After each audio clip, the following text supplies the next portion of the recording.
Welcome back to the Nullified Take channel here on YouTube, where we've got the TNT takes for you on the Amazing Race 34, Episode 9. That's right, I'm your host, Chris, and with me again tonight is my co-host, Michelle. Michelle, how you doing? I'm good. I'm slightly traumatized, Chris. I've just Tell us looked at my why. Facebook. Literally, the top post was Yes. Scott Flannery of season 29, I think. It was in Sydney and didn't message me. I'm just a little bit flabbergasted. Let this be a lesson to the twins out there. If the twins do not message you when they're in Sydney, you're going to get the wrath of Michelle. Jesus, they better message me. Well, look, I'm not friends with them on Facebook. Maybe I need to be friends with them on Facebook. But Scott's only put this up now, and it's been 2 weeks. Like he came Sydney and he went to Cairns, and he's only just posted this. I don't know where he is in the world right now, but 47 minutes ago, he's not in America because he'd be asleep. Pretty sure. Maybe he's in here New Zealand. Somewhere. Maybe he's in Auckland. Maybe he's down there with you. Should message him. I'll go catch up with him. But, we'll go have some wine. We'll go have some wine on Waiheke Island. What? He better message me. Someone's messaged me. No, it's not him. I'm like, oh my God. We may, if you hang around long enough in the live, you may get an update here on if Scott will message Michelle and if this thing's going to happen. He sounds like me, Michelle, because whenever I go on leave, I never post anything while I'm on leave. I always do my photo dump afterwards. I just don't stay up to date with social. I'm bad with social media as it is. I don't even know why I try, to be honest. You know what I do? I put up, I do the photo dump after, but I put in like maybe 2 photos a day, but I do that at the end of the night, after I've watched a show or after I've been out, then I do it then. I just can't. I can't. More content that you guys didn't subscribe for, but we let you in on everything over here, and we're not talking about episode 9. I do want to welcome Lovable Nikki back to the live, and also Nikki. Christian Gal. Christian was on our stream for Survivor not that long ago, a couple of hours ago as well. So I really appreciate you jumping back to back here into the lives as we talk about the Amazing Race 34, episode 9. And guess what, Michelle? It's my least favorite kind of episode, an episode without an ending, without an elimination. We're back to the Mega League. Yes, but we knew it was coming. So at least we were ready for the fact. We didn't really know about the last one. Yeah. Okay, it's okay. But we sort of know who's coming last. Hey, if it means we get, and, there's been some news. I know you're probably way, way more in tune with this than myself because you're on the socials. You run an Amazing Race fan group as well. But there's been news that they're working on, or 35's been filmed. They're casting for 36. There's some movement. We have some rumor in the endo out there that there's going to be 2 more seasons. So if it means that they need to do the Mega Lect so that they can have an extra episode of marketing to pay the bills, then I'll give them this pass, Michelle. Sure. Definitely. I will too. So it's exciting. We know there's more seasons coming. So if you're in the USA, apply for it. Because if I was, I would apply for it. And Michelle has applied a few times in Australia. New Zealand just doesn't have its own Amazing Race. So if you're in a country where you can apply for it, get on it. I think we've seen people from all walks of life go out there and do extremely well and become fan favorites and win the show. So go out there and apply for the show. I don't know why they don't put that like Survivor in the middle of the episodes to say, you should apply if you think you can be a part of this adventure now, like Jeff Probst does, because I think it's good to put it in the episode. Then more people may spot it. Because they get tens of thousands or hundreds of thousands. I don't know how many entries they get. They don't want any more. It's just let us deal with the pool we already have. Lovable Nikki says, no way!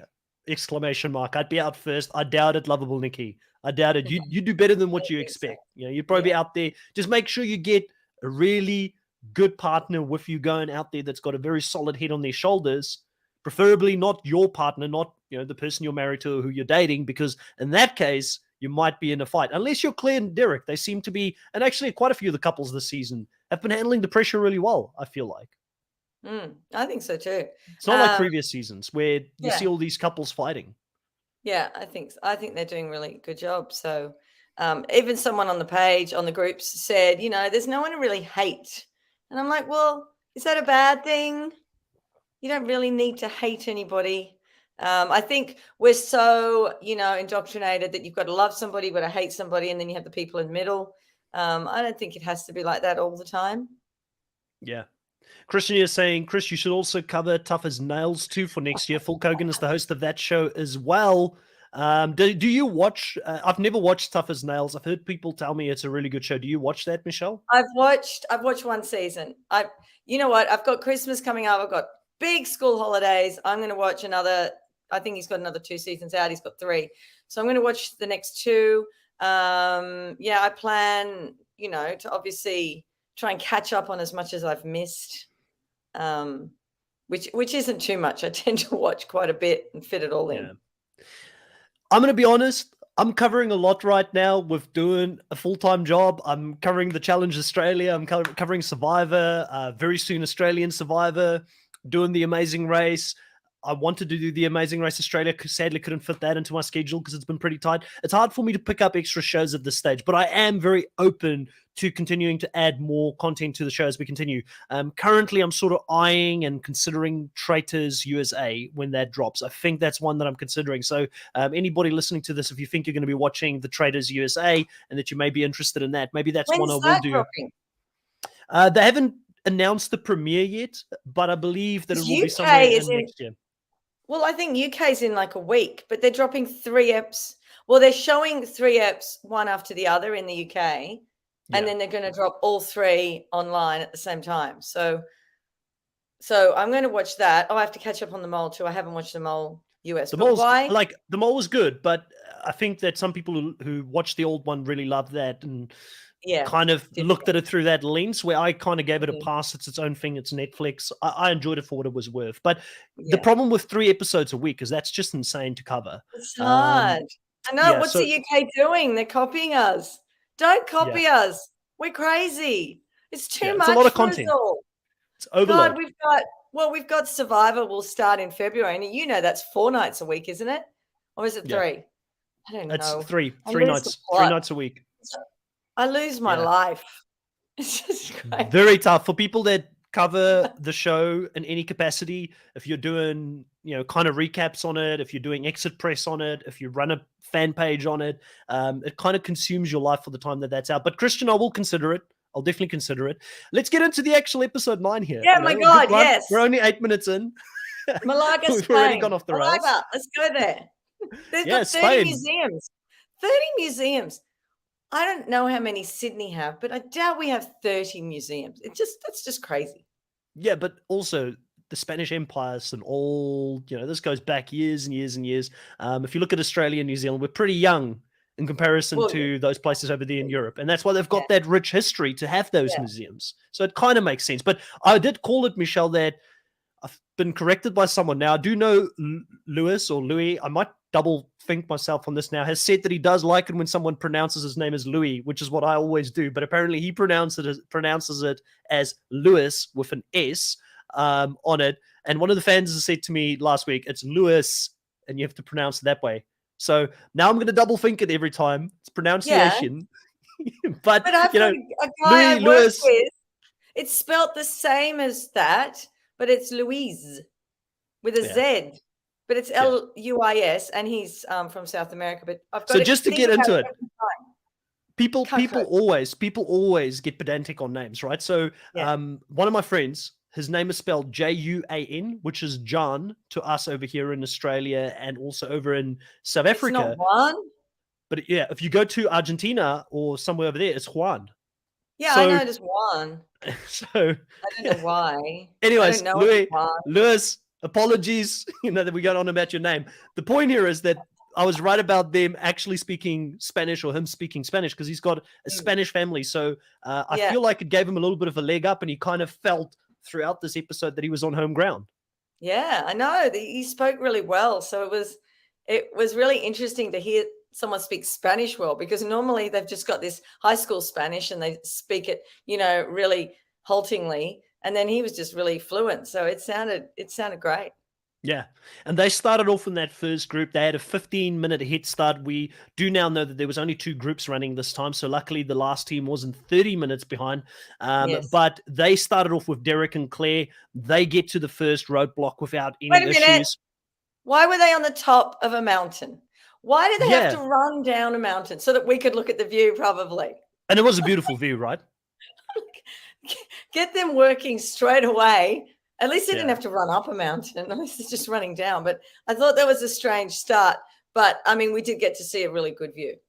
Well, and also obviously Emily having her issue with her knee, having to run down or get down that mountain. I felt bad for her. She's clearly in pain. She's an absolute trooper, marching on, trying to be an example for her daughter, to show what perseverance looks like, and to inspire her daughter to go after what she wants in the future. I think it's really cool to see her push on and do what she's doing, and Molly supporting her through it, being very understanding. It was just great all around to see her push through that pain barrier as she went down that mountain. Yeah, it was, I could feel her pain too. I'm just wondering, how much have you been given as a painkiller? Yeah. How much ibuprofen if you had overnight? Yeah. Mixed with paracetamol. Exactly. Yeah. Can you mix the two? I don't know if you can actually. You think you can? Well, I don't know. I'm really bad. I'm it's one of those nights we're gonna go off topic a lot. I feel like it, but I've already I don't got do painkillers. off-topic, like sections in my nose. Wait a minute. When Derek was walking down, did he actually say the words "gorgeous mate"? I thought I don't know. did. I didn't hear that. And I wrote that down. I'm thinking, did he just say "gorgeous mate" like in an Aussie accent? But I don't know. I'd have to go back. Anyway, No, sadly, this week I only saw the episode once, so I don't know. I didn't catch that as they were running down there. But they go down this mountain. They go to the first roadblock. The first teams to get there are also in that order. So obviously Michelle and Claire, they're going to be doing the roadblock this time. They're doing the first portion of this. And the roadblock is called Who Will Be Your Master of Pieces? And this roadblock, they had, I think it was 6 or 5 slides of this perplex art piece puzzle that they had to put together. And they had to do like an abstract piece that they had to put in there. And I tell you what, this is like my worst nightmare. I was not good at art at school. I don't like this kind of stuff. I think it would have confused the hell out of me. You need to be good at layering. As soon as I looked at it, I thought brown first. And then, I was looking at the layering. I was looking at the blue at the front, or the blue or white at the front. And then I'm thinking, okay, just make sure the pieces are up the right way. And then I was thinking, is that glass or perspex? If it's glass, it's really dangerous. I think it was perspex. Yeah. It was perspex, yeah. And then I thought, wow, this is quite a bit for production to have to make. But they said it was heavy. It was really heavy to lift and put in, which made me feel really bad for some of the helpers, because some of them had to work overtime, like Marcus's guy, for example, putting things in and out all the time. Like, those guys had to be fit in itself to also do it. And like Michelle said, they didn't pick up that there was an example of what they needed to do or follow. And she ended up going for the furthest possible position. Even though they got there first, she put herself at a disadvantage and had to keep running back and forth to get this thing sorted out. So a bit of a rookie mistake for a team that has hung in there for as long as they have so far this season. Yeah, but it was the only mistake they really made. I mean, outside of that, they had a pretty flawless run. But it just shows you, no matter how long you've been on the race, you can still miss the small detail when there's only 5 teams left. And I feel like a few teams this week unraveled under the pressure. Yeah, I think you're panicking more when there's less teams. You've got less wiggle room, to come in a certain order. So yeah, you do panic more. I loved the guy, the judge. It was a bit of Gladiator. This or this, you're dead. Down with him. Not, I'm thinking, okay, I just, getting Marcus Aurelius in my mind and doing the Gladiator movie. But I wonder how long they were there. Some of them were there for quite a while. Yeah, it'd be interesting to know. I know Marcus comments quite a lot on the podcast, and Marcus, if you're still listening, it'd be awesome to know. How long do you believe you guys were over there? And I know Marcus would have been pretty hard on himself after pretty much getting it right from the start. The only mistake he made was that he had the back layer the wrong way around, and because there's so many layers, it's very difficult to see when all of them are in there until the point where he had to put it out. I did find it quite interesting, though, Michelle, that Claire was the only one that used the strategy of building it on the ground before she put it in. Yes, I know. And a lot of people do that with, well, not a lot, but we've seen it a lot in races and Survivor, where they do things on the ground and then they put them in, especially the slons where they slot things in Survivor. We've seen that on the ground before. So that they don't have to keep taking things in and out. It's just easier to do it that way. But it's harder when they're all up. But yes, definitely. That's that experience of Claire having been on another game show before, being on Big Brother, coming in handy with the puzzle and doing it that way. But I have it under good authority that some other reality TV shows like Survivor South Africa, you're not allowed to do it on the ground. The rules of production is you have to build it because they want it to be difficult. They want the puzzle to be built in the way that it's supposed to be built. And I don't know if that is the same for Survivor over in the US, because I haven't seen anybody in the US build one of those puzzles on the ground in many, many seasons. So I've got a feeling they've made it harder on them. And it was interesting that Claire was allowed to do that and that there wasn't a rule around that. And I was surprised that more people didn't do that. Because we haven't had, oh God, have we had any puzzles that are vertical?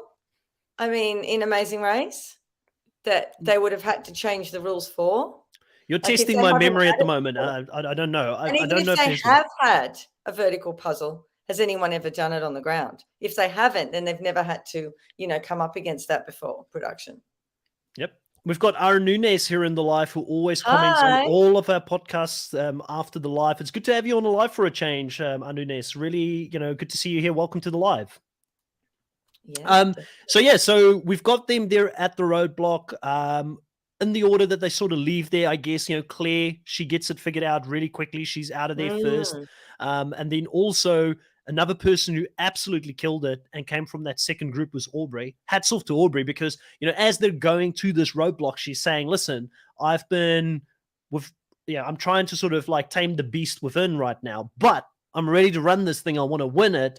And now it's going to be gloves off from here on out. And she's bringing a bit of a killer instinct. And I feel like she's got that high competitive spirit about her, which is one of the reasons where David is a little bit more relaxed. He wants to go with the flow in some cases. I feel like Aubrey is like, no, we need to do this. We need to go. She's a little bit more high strung.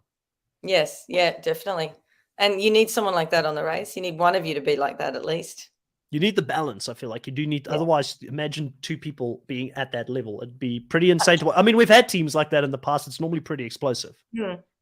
Well, no, it depends what their relationship is. But yes, I agree. Whereas, my daughter and I on a race, we're both up there. So we're both there and we're both trying to, but we don't argue or anything, but we're both there. And so it's pretty funny to watch. But yeah, they obviously cast people who are going to explode, Yeah.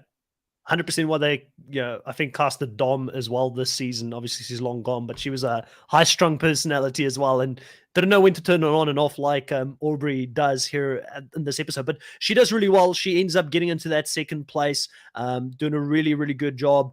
And then followed after that is Michelle in third place, followed by the twins who get out of there in fourth place. And then the big worry, like we already spoke about it, was Marcus really struggling. And for once, Michael could say that he would have done it better. I feel like Marcus has normally said it the other way around, but Michael said Marcus called it. He said he could do the puzzle. He was going to be good at it, and now he's feeling like he should have done it. I actually thought the reason they went that way is because Michael is shown to be an overthinker, like myself. I'm an overthinker, and that's why I think I wouldn't have done good at this thing, because I may have made it more difficult for myself than what it is.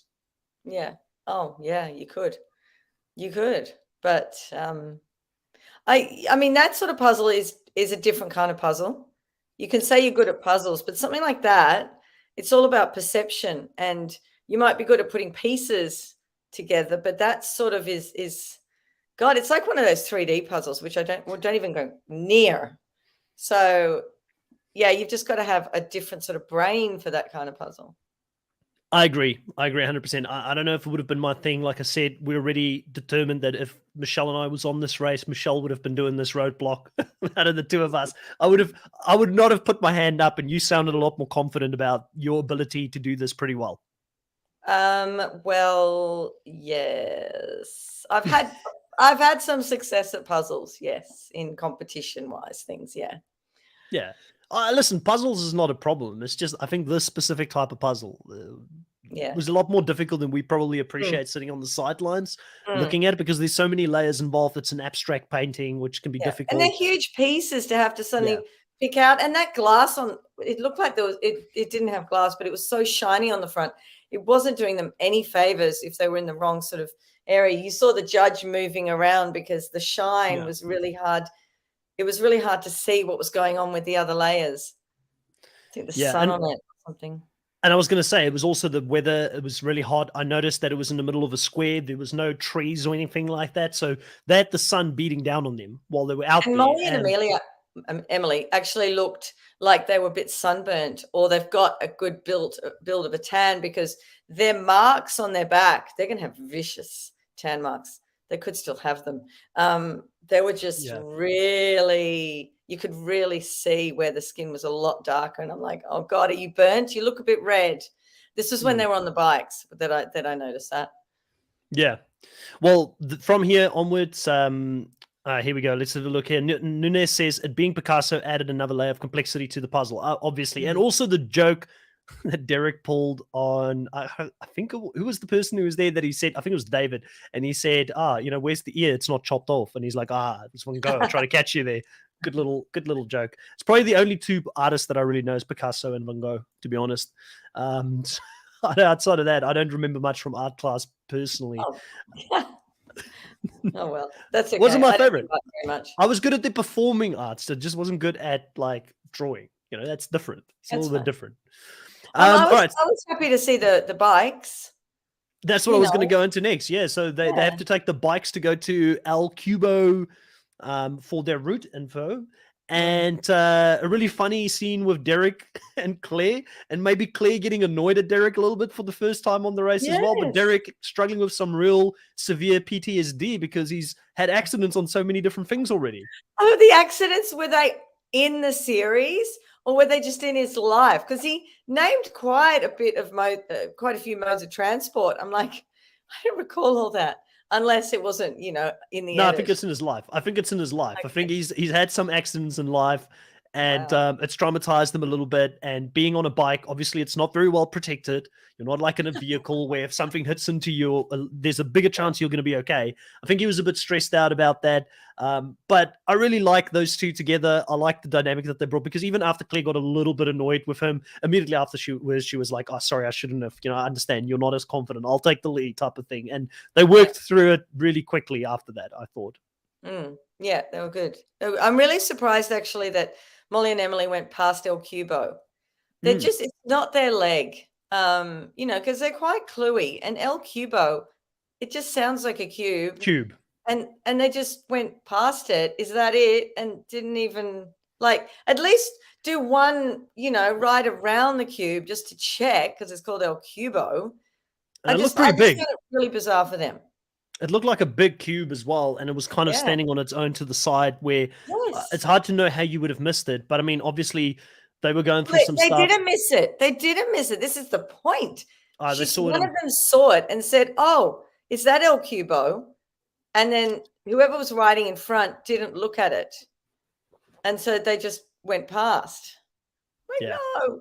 It's unfortunate to see the Twins make this mistake, because up until this point, they have been one of the favorite teams to win this whole season. They've been, like you said, glued onto it. They've actually figured a lot of these things out faster than anyone else. And now to see both them and Marcus and Michael being at the bottom by the end of this league, it's like, what is going on? Like, this is the upside down world right now. If you're familiar with Stranger Things, it is really Stranger Things happening in front of us, because they have been so consistent. And I wonder if the whole thing with the knee, the losing a little bit of faith, and if they could run this whole thing and finish the amazing race, if that's playing on their mind, or is it just the pressure of being in a final five situation where these other teams have had times where they've been more closer to the bottom, so they kind of know what it feels like potentially to have the risk of going home, and these teams maybe haven't felt it as much. Maybe that's playing into it. But just both of the teams on the bottom, when we're used to seeing them on the top, it's just unusual for there to be that sort of switch around with more than one team. So I was finding it quite distressing. I was like, what's going on? Well, the only team that has not won one yet is Aubrey and David. All of the other teams have had a first place. No team has had more than 2 first places. And we've had Louis and Michelle with 2. We've had Derek and Claire with 2, and we've had Marcus and Michael with 2. And then obviously Emily and Molly have also had 1 first place. And that was the previous Mega League that they did really well in. So there's a lot of teams that are extremely competitive this time, and I think that we're just seeing that at the moment. Did want to mention also, we saw Michael come out of his shell a little bit in this section where they had to go ride the bike, and we got to learn a bit more about him, because I always feel like Marcus overshadows Michael quite a lot in the edit. But Michael talking about the fact, that he loved mountain bikes growing up, felt in his element. He got in a really bad accident as a kid. Doctors thought he wasn't going to make it, and that's why he's a fighter pilot, because he's a fighter. So I didn't know he was a fighter pilot. I didn't know he was a fighter pilot. That's pretty cool, man. Like, he's like the real Top Gun. Yeah, he's like the real Tom Cruise. Yes, that's an awesome job to have. So I didn't realize he was actually a pilot. I don't know how that sort of went over my head. Well, I knew that they didn't went know in the military. that either. So it went over both of us somehow. I don't know how that happened. Anyway. Yeah. Our Nunes here saying, didn't one of the twins say El Cubo should be on the left when they saw it at their right? Yeah, yes, so maybe someone gave them wrong directions, maybe, and said it's somewhere the one on the in left. front said that. And that's why she didn't look to the right, I think, because she was looking at the left. But when they turned their bikes around, El Cubo was on the left. So maybe they were approaching it maybe they took a wrong turn at one point and they were approaching it from the wrong way. That's all I can think of. Yeah. Now, they go to the detour after this, and they find out that there's two choices. One is going to be Fishy Fry, and the other one's going to be Sailboat Supply. Fishy Fry being that they had to create 18 grilled skewers to perfection and then give it to a judge to judge them on it. And Sailboat Supply being that they had to deliver this large cooler with ice and 8 live vests on it out to a boat while paddling a paddle board. And Michelle, you know which one I would have gravitated towards, right? The paddle board. I would have loved the paddle board. I'm not going to lie. I love going on a cheeky paddle board over the weekends every now and again when it's summer. But you have to blow the damn thing up. Like, you couldn't just take it out. Yeah. Jeez. And they had one, and then I thought, do they have to blow up one each? This is going to take forever. The fish is quicker than this. Yeah. Yeah, I mean, it did look definitely. It's funny. It's also quite ironic how Lewis said, as they were going into the ocean, he's like, it doesn't look choppy out there today at all. And then as soon as they get out there, the waves nearly made them lose all the ice. And that would have been devastating if they had to go back and do all of that again. So it's a high risk, high reward situation. However, but I would have felt pretty confident that we could do it. Yes. Not if you were him, though, because where did he grow up, for one thing? Was he near any kind of ocean, or does he paddleboard in rivers? No. Well, Miami. It's ocean, Miami. right? Yeah. What the hell was he doing with the board this sideways to the waves coming in? I don't even ride a paddleboard or a surfboard, but you need it to be going this way over a wave. Yeah.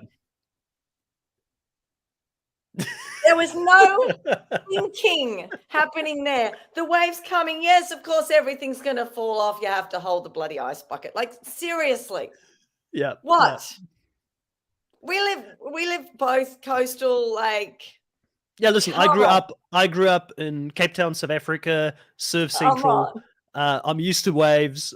South Africa, especially around Cape Town, you get very, very big waves, way bigger than anything you saw there.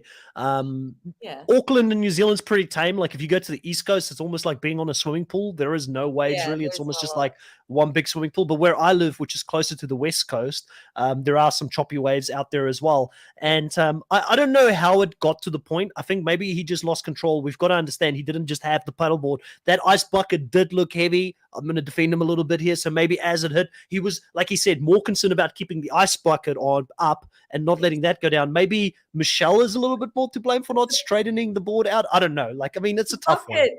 Like, he still had it on the board. So, common sense. One of you moves the board around. Lovable Nikki saying Michelle is going too hard on my team, Lewis and Michelle. And I was going to say, Michelle, you woke up and chose violence today, coming in at Lewis for this, technique going through the waves. Oh my God. I think it's easy to sit on the sidelines. I mean, Lewis will probably come and tell us why that happened. I kind of feel like when you've got that bucket and he had his arms around it, holding it, maybe it was hard to control the surfboard, or not the surfboard, the paddleboard at the same time. I've got caps. I've got exclamation marks. Anyway, let's move on. Ellen, welcome to the live. Says hi, Hi, Chris and Ellen. Michelle. Currently in the UK on holidays, but wanted to pop in and say hi. Still have a lot of eps to catch up on, but we're getting there. Ellen, we appreciate you. You watch it whenever you're ready. Let us know. Still comment any of your thoughts, because I will go back and read 2 or 3 weeks, 4 weeks back's podcast episode commentary if there is anything out there that you want to talk about. Lewis is in the chat and says hello. Oh my God. Lewis, now listen. Did you just listen to my whole thing? Because look, I'm from Sydney, Australia. I know waves. And I'm like, tonight I was watching it. I'm like, Lewis, why is the board going this side to the waves coming in? You've got to point it this way. So please let me know that, yes, you are having problems with the ice bucket and you couldn't turn the board that way, because I was like screaming at the screen, turn the board. He didn't hear it. So just want to put it out there. Lewis is saying that it's been a busy night at the fire station. You've got to put out one more fire here, and that fire is Michelle. And he said, I'm up. No, I didn't. Sorry. So Michelle has been coming for you a little bit on your technique with the paddleboard. When you went in, she said you shouldn't be going sideways. You should go straight over the waves. And that's why you struggled so much. And I said to her, well, maybe it was hard because you had all of your arms around the bucket trying to keep that up. Maybe Michelle should have turned the board. So Lewis, you got to put out this fire here as well. Myself and Nikki, we've got your back. We've got your back. Don't worry about it. It's okay. It's all right. You're still doing really well. Really well. Yeah, very, very good leg overall. And what was really cool, while we're on the subject of the specific detour, is that, Lewis could interact with the people on the beach there, could speak a bit of Spanish. They were sort of, cheering him on, getting him in the mood. And I think that for someone like Lewis, who's such a big, personality and feeds off that energy, I think that would have just sort of pushed them on to get through it. And that's such a fun thing, though, because yes, you're trying to save the bucket. Thanks, Lewis. Yeah, I did see you were initially going straight. I did see that. I did see it. But that's true about when you have the crowd behind you, because when I've been in races and all of a sudden people are like screaming beside you, run, run. It makes you want to run more, and then you start screaming at them, and it just brings a lot of fun into doing things, even if you're like half dying. I'm just going to say this, Michelle. I think it was either Mike Tyson or Muhammad Ali that said this once. Everybody has got a plan until they get punched in the mouth, and then the plan goes out of the window. So when you're out there and these things are happening, I'm sure in the middle of it, the last thing you're focusing about is technique. You're just wanting to make sure you don't have to go back out and do the whole detour again. But I did say as well, Lewis, that if I was out there, I think you guys made the right choice in what you did. I grew up in Cape Town in South Africa, which is surf central. I've done many a paddleboards in my life. I go paddleboarding quite often, still even around Auckland and New Zealand right now when I get an opportunity in the summers. So I would have felt very, very comfortable getting out there and knocking this one out of the park. So I think that you guys did a really good one here, and one that you could knock out very quickly compared to doing the food challenge, even though I will say this, Michelle, I'm not a bad chef either. I do make my own food. I get in the kitchen. So I would have probably been able to work it out if we were to get in there. And also another really big thing about South Africa and where I'm from in Cape Town is that fish barbecues, or like we like to call it, there's a braai. Fish braais is massive. Like we do a fish barbecue very often. So it wouldn't have been foreign for me to do this. And I definitely wouldn't have freaked out as much as all these people that were freaking out about the fish. I know. What is that? It's not that bad. You just put the fish on. Yeah, it's stinky and it's awful. And you think, God, when am I ever going to wash my hands again? Because when's the end of the leg? But it's a mega leg. I'm never washing my hands again. But yeah, the whole boat thing, I think I probably would have picked that only because I'm used to being on boats and I've had to take things to boats and take them off boats and swim to them and back. So Lewis believes it was a way harder detour, but you don't regret it because you had fun. Yeah, definitely. You see, that's the reason I would have chosen it, because it looked like a lot of fun. It looked like a lot of fun. And the problem is you probably shouldn't be thinking about fun when you're in a final five situation, but that's where my mind would go. What would be more exciting? This is a once in a lifetime opportunity. You don't know when you're going to be able to go paddleboard over in Spain again, Yeah, exactly. You know what? In Sydney Harbour, You can get things like that. This is a big thing over there, obviously too. But in Sydney Harbour, if you're out on the harbour and you just feel like something, there's little boats that run around, and they can deliver you ice creams or coffee, or some even have some seafood on them. So that sort of took me back to when we used to do that on boats and get things delivered to us. So those girls looked really happy to receive that ice. Their energy level was so high. The old guy in the middle was probably thinking, oh my God, have I scored 2 hot babes? And then there was another guy in the background in one scene. I don't know who he was with the blue shirt on. He was just hanging off the side. And then there was another guy who was obviously taking the camera shots from the side, very, very quick glimpses. So, yeah, I'm sure they were enjoying their time on there with the girls as well. Yeah, interesting here. Lewis and Michelle says here, we made up about 5 to 10 minutes on Aubrey and David. So they did catch up a little bit on that. And Aubrey and David did struggle. They were helped by Derek and Claire. And I think if Derek and Claire didn't teach them like the basics of cooking, like having the salt and everything on there, the spices and ready to go when you put it on there, and the technique also, because there was also a trick and how you skewered it with the concave area pointing downwards, so that it didn't actually show, or didn't the liver and everything, or the insides of it didn't actually spill out. And I think they were struggling with that whole technique and everything, so they were helped a little bit there by Derek and Claire. And maybe Derek and Claire saying that was a strategy. They're happy to help them up until this point. And I do think that they, sadly, no shade to anybody, they probably look at Aubrey and David as a team they'd rather go against than the other 2 teams who have both proven to win legs. But would you have helped someone? Would I have helped someone? Yeah. I don't think so. 5 teams left.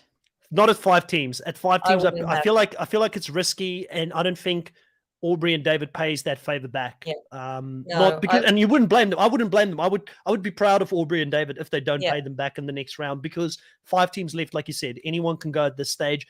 We can be friends afterwards. We can shake hands afterwards. But while we're on the race and we're competing, I think you need to, at this stage, you need to lock it in. I looked at it and thought, oh, you're being really kind, but you shouldn't have helped them. There's only 5 teams. The funny thing is then when we're out doing a race and there's another team struggling, we look at what the team looks like. So if the team's like fit, looking healthy and fast, we don't help them. If it's like older people or people that have a bit more, I'm not trying to be discriminatory, but a bit more weight on them, we're like, oh yeah, we can help you. So we'll help them. But at final 5, wouldn't help anybody. Yeah. Well, I'm not being mean. No. Interesting extra information coming in here from Louis. Says, fun fact, we had an hour mandatory lunch break after the detour. We had a chance to dry up.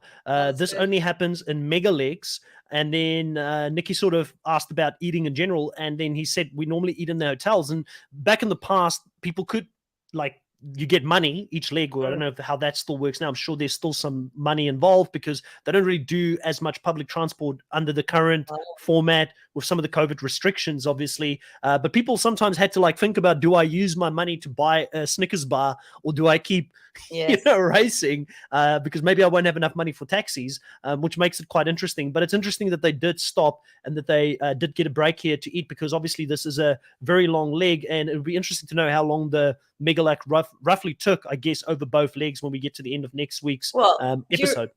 Do you remember during the other mega leg, there were 2 teams, I think, who just wanted. No, there was one team who wanted to rest. There was another team who just needed to use the bathroom, and they were looking forward to using the bathroom. They couldn't use it. So, I'm wondering if they had an hour there as well, or if they brought it in this time because of the pain they caused them last time. Yeah, it'd be interesting to know, Louis, also if you've been to Spain before, because you've got family. I know maybe you've got heritage from Spain, and you haven't actually been there before. But it'd be interesting to know if you've ever been to Spain before, if this was your first time to get the opportunity to go see it, and what was that like for you to be there.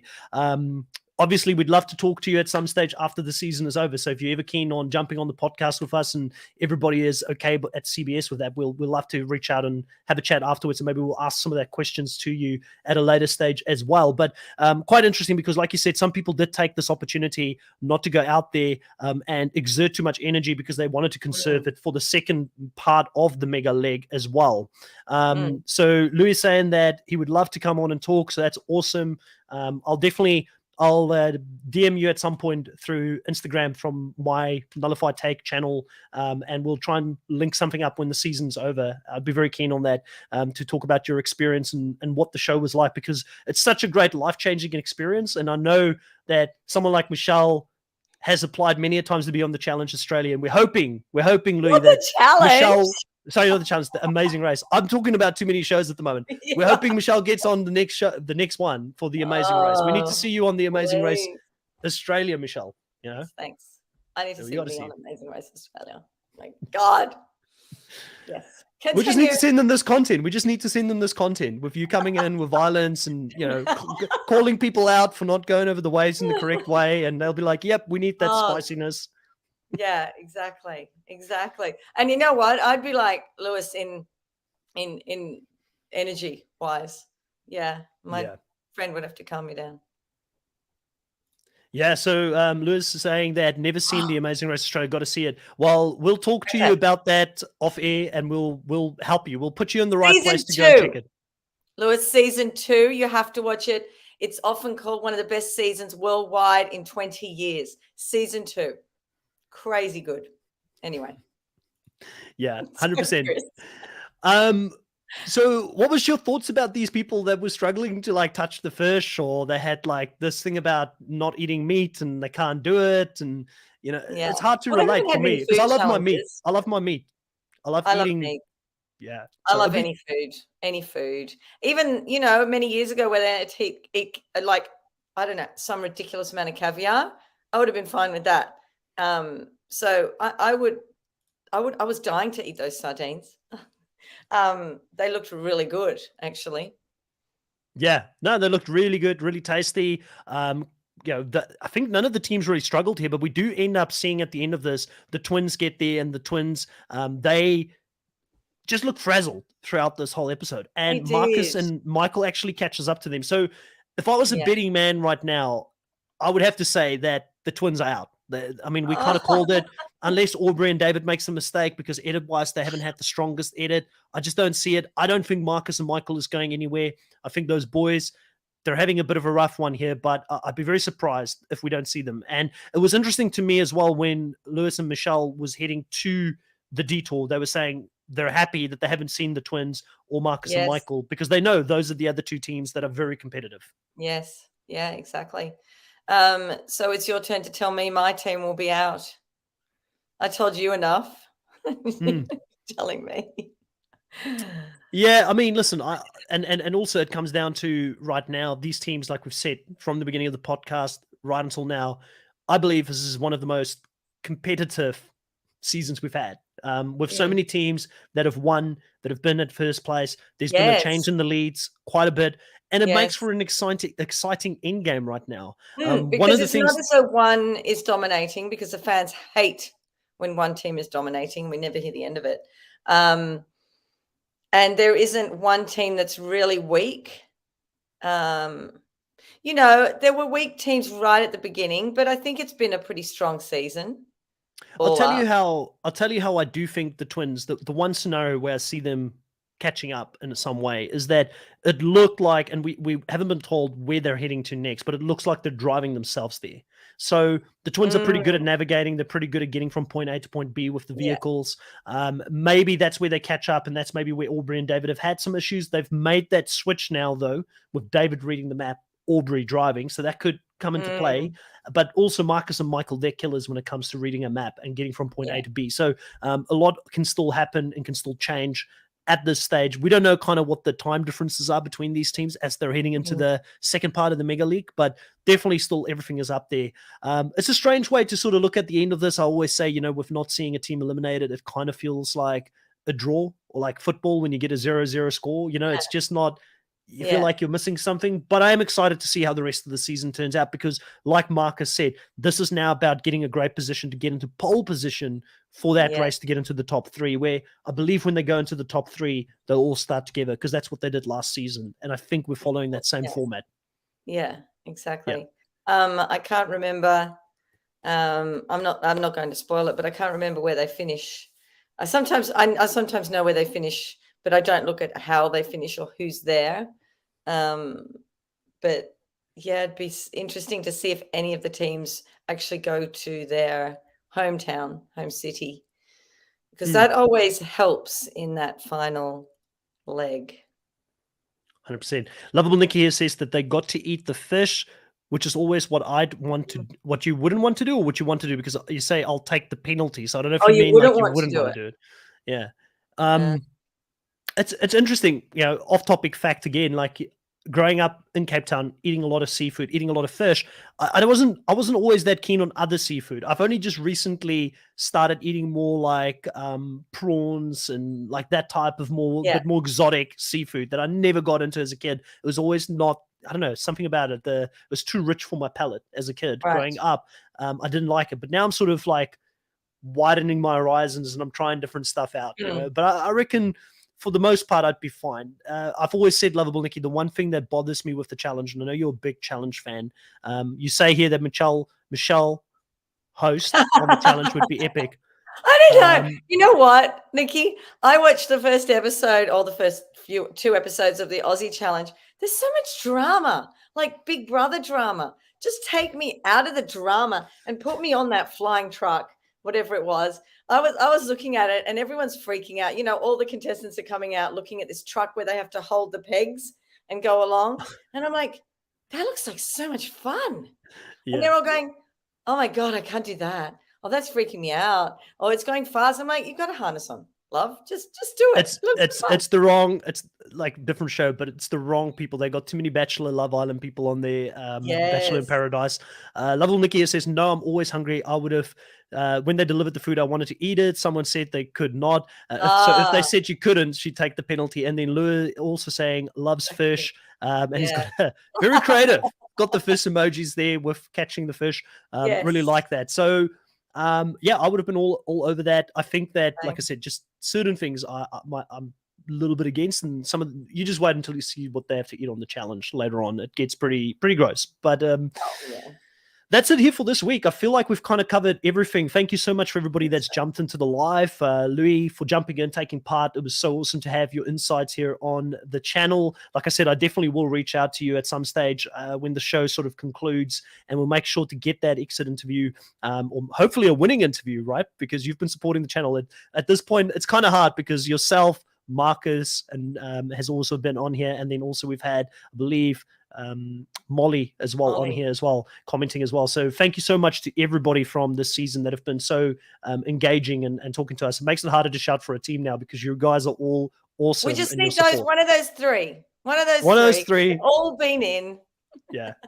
Yeah, we're biased. You show us love, we show you back love, and hopefully we can see one of the teams win. But we'll catch you guys definitely next week, same time, same place, as we talk about the next part of the mega leg, where we will see a team be eliminated from the race. And then after that, I believe we've only got 4 teams left, so it's one more episode before the finale.